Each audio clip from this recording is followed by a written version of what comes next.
Hello friends, मैं हूँ शिवानी। कैसे आप सब? आई होप आप सब अच्छे होंगे। You all are welcome in my CDP class. So today's topic is gender as a social construct. So let's start today's class. According to Simone de Beauvoir, one is not born but rather becomes a woman. इनका मानना था कि कोई भी इंसान जन्म से women नहीं होता है, उसको बनाया जाता है वुमेन. फर्स्ट आते हैं equality and gender roles. What is equality? Equality is a dominant concern of the modern time. It refers to same rights and same opportunities of learning and of working. क्या होता है equality? Equality एक ऐसी चीज़ होती है जिसमें हमें same rights मिलते हैं. बॉयज़ एंड गर्ल्स को सेम राइट्स, इक्वल राइट्स मिलेंगे, सेम अपॉर्चुनिटीज़ मिलेंगी. किस चीज़ के लिए? लर्निंग के लिए और वर्किंग के लिए. It refers to equivalent qualifications, equivalent abilities, equivalent capabilities. इसके अंदर क्या आएंगे? equivalent qualification, equal qualifications मिलेंगी, equal abilities मिलेंगी, equal capabilities मिलेंगी. Same rights and same opportunities of learning and working. In other words, it does not perceive any difference between two sets of individuals, male and females. Other words में हम कह सकते हैं कि इसके अंदर कोई भी डिफरेंस नहीं होगा दोनों इंडिविजुअल में, यानी कि मेल और फीमेल में कोई भी डिफरेंस नहीं किया जाएगा. The ideology of gender is based on an idea of assume differences between two genders. अब ये जो जेंडर की विचारधारा है किस चीज़ के ऊपर बेस करती है? ऐसे डिफरेंसेस के ऊपर बेस करती है जो दोनों जेंडर्स में हमारी सोसाइटी में डिफरेंसेस हैं उनके ऊपर बेस है ये. Initial years in a child's life influence him और her throughout his life. So it is important that we raise our children in an equal way. जो बच्चे के शुरुआती ईयर्स होते हैं, उसके जन्म के बाद शुरुआती ईयर्स जो होते हैं उसके चाइल्डहुड तक के, उस टाइम पे जो उनको एक्सपीरियंस होते हैं, जो उनके लाइफ में इन्फ्लुएंस होते हैं, उनके साथ जैसे ट्रीट किया जाता है वो उनको पूरी लाइफ में इफ़ेक्ट करता है. इसलिए क्या है, जब हम छोटा बच्चा होता है उसकी लाइफ के इनिशियल फेज़ में हमें उसे इक्वल वे में ट्रीट करना चाहिए ताकि लाइफ टाइम वो खुद को इक्वल ही समझे. नेक्स्ट आता है बेसिस ऑफ इनइक्वालिटीज़. इनइक्वालिटीज़ का आधार क्या है? किस चीज़ के ऊपर बेस, क्या बेसिस है इनका? फर्स्ट आते हैं differences in terms of sex. Sex के बेस पे डिफरेंस किया जाता है, इनइक्वालिटीज़ की जाती है. जैसे कि बॉयज़ को क्या होगा, remote control cars and bikes gift में दिए जाएंगे, और जबकि गर्ल्स को डॉल्स दी जाएंगी. Differences in terms of age. Age के बेसिस पर भी डिफरेंस किया जाता है, इनइक्वालिटीज़ की जाती है बच्चों में.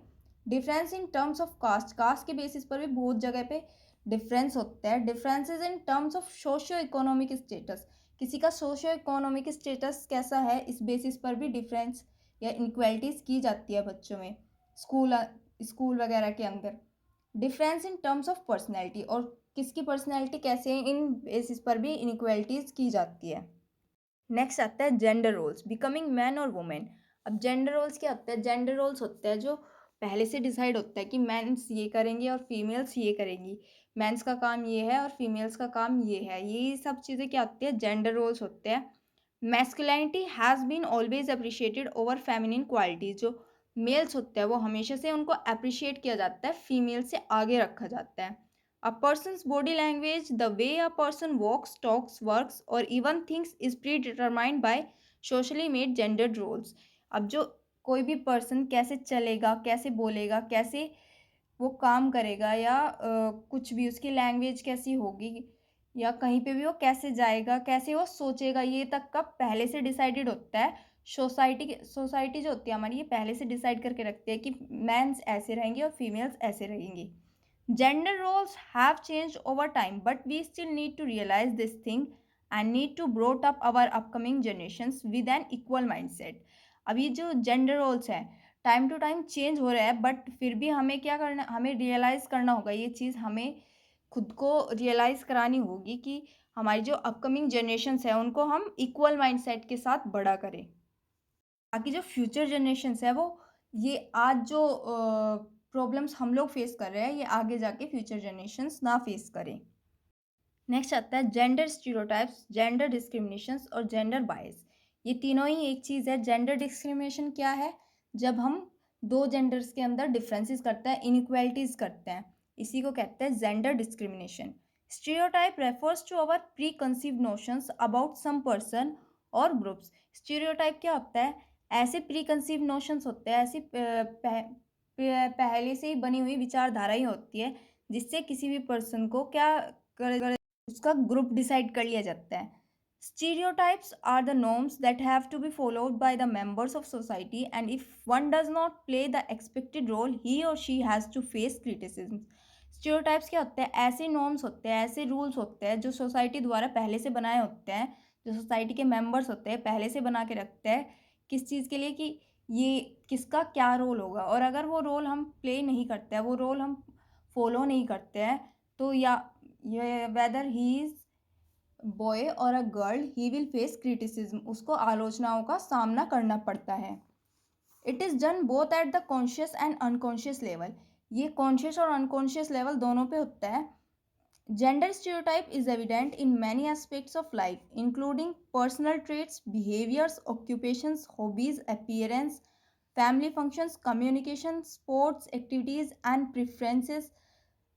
अब ये जो जेंडर स्टीरियोटाइप है हम कहीं बहुत सारी जगहों पे नोटिस कर सकते हैं, जैसे कि हमारे जो पर्सनल ट्रेट्स होते हैं वहाँ पे भी डिसाइड हो जाता, वहाँ पे भी देख सकते हैं इनको हम। बिहेवियर से भी पता चलता है, गर्ल्स और बॉयज़ में डिफरेंसेस होते हैं। हमारे ऑक्यूपेशंस पे, हमारी वर्क प्लेस जो होती है वहाँ पे भी वुमेन्स और मेंस के बीच में डिफरेंस वो होते हैं, डिफरेंटली ट्रीट किया जाता है उनको। स्पोर्ट्स एक्टिविटीज़ में भी डिफरेंट तरीके से ट्रीट किया जाता है, इनफैक्ट अपीयरेंस में भी कि बॉयज़ का ऐसा रहना चाहिए, गर्ल्स को ऐसा रहना चाहिए, फैमिली फंक्शंस में भी, कम्युनिकेशंस के टाइम के पर भी। Stereotyping women's role is seen in almost all the societies in the world. अब ये जो स्टीरियोटाइप है वुमेन्स के साथ हमेशा देखी जाती है। Women are always perceived as vulnerable, weak, needing protection and not able to survive alone. Women's को हमेशा से ऐसी विचारधारा ही रही है कि जो वुमेन्स होती है वो वीक होती है, वो उनको प्रोटेक्शन की ज़रूरत होती है, वो खुद अकेले सर्वाइव नहीं कर सकती है। Nevertheless stereotypes are so rigid that such women are called manly women. इसी की वजह से क्या होता है, जो वुमेन्स होती है, जो स्ट्रॉन्ग वुमेन्स होती है, जो अकेले सर्वाइव कर लेती है या फिर अपने आप को प्रोटेक्ट भी कर सकती है, ऐसी वुमेन्स को हमारी जो सोसाइटी है उनको मैनली वुमेन बोलते हैं, मर्दानी बोला जाता है। In brief, stereotypes are the norms that have to be followed by the members of society, and if one does not play the expected role, he or she has to face criticism. Brave, strong, outgoing, assertive, etc. are qualities associated with man, while obedience, geniality, and softness are a few traits associated with women.